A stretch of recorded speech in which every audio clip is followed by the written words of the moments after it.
Good evening, everybody. I'm Matt George. Welcome into the Golden One Center, where the Sacramento Kings began a very, very difficult 7-game homestand tonight against the Memphis Grizzlies. And while the beam is a good spoiler of how this game ended up, what it took to get that beam is a completely different story.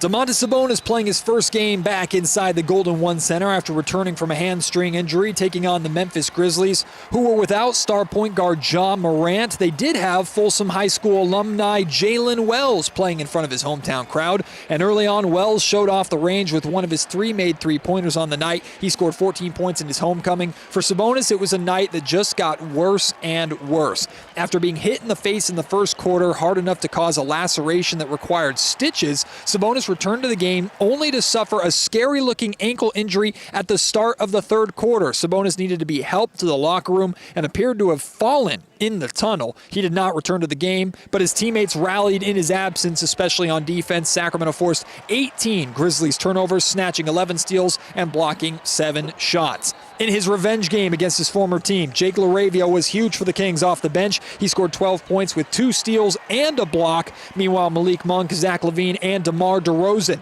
all had big nights offensively for the Kings. Monk led with 28 points and 7 assists. LaVine had 23 points, and DeRozan 22 points and 9 assists. The Kings begin their tough 7-game homestand with a needed 132-122 win, snapping a 4-game losing streak.